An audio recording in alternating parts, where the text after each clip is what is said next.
Hi, my name's Mark. I'm one of the pastors here at Trillium. Every television show has some kind of theme song associated with it. It could be music, it could be music and lyrics, but every show has it.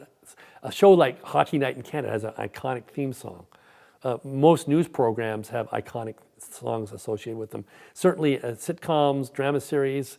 You know, one of the ones that still sits in my mind is an old series called Mission Impossible, a 60s series that I couldn't tell you anything about, but the theme song is still there. When I hear it, I know what it is.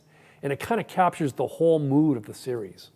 Or an old Western series like Bonanza. The theme song, you know, has this kind of masculine drive to it that really captures the point of the series. Or maybe a series like Gilligan's Island where you get lyrics in the theme song and it tells you the whole backstory of the series.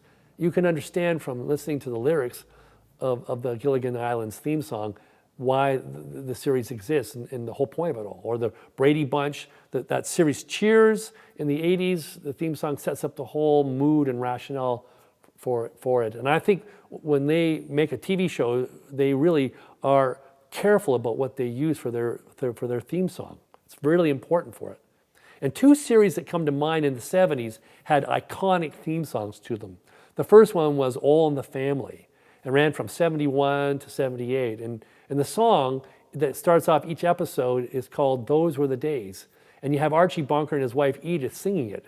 And the lyrics start like this: boy, the way Glenn Miller played, songs that made the hit parade. Guys like us, we had it made, those were the days.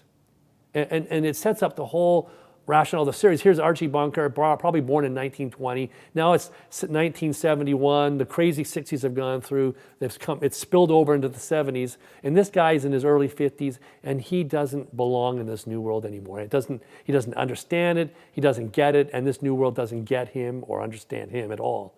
And he's struggling. And he looks longingly back to a simpler time, a time where he understood, where the roles were clear. And those were the days. And you realize it's a lament, and the whole series is based on a lament of a guy who's struggling to make his way in the 1970s.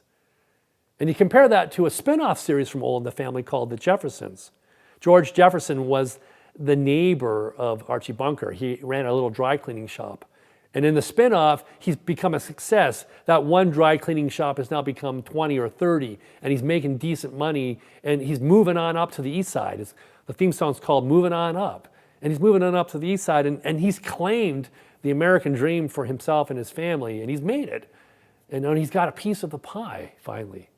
And there's a celebration, this sense of a wonderful future that's coming towards them. And you compare the two series and what they're about, and the theme songs that kind of guide us in understanding it. And it makes me wonder if we could articulate a theme song for our own lives, what would it be? Would it be closer to Those Were the Days or Moving On Up? Would it be a song of lament for the past, or would it be a song of celebration and anticipation of a great future coming towards us? And we looked at the story of ancient Israel.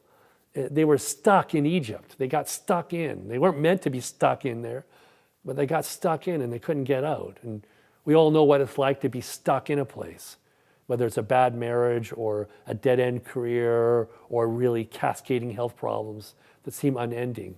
And we get stuck in a place. And finally, Moses comes and he delivers Israel from its stuck-inness. And they get moving again. And there's a moment of celebration.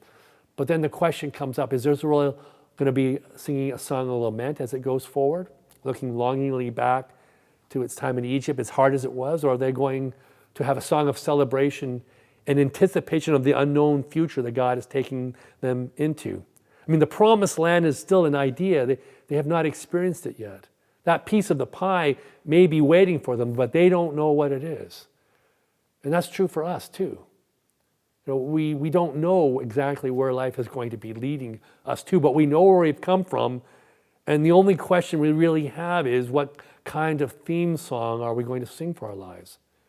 Is it going to be Those Were the Days?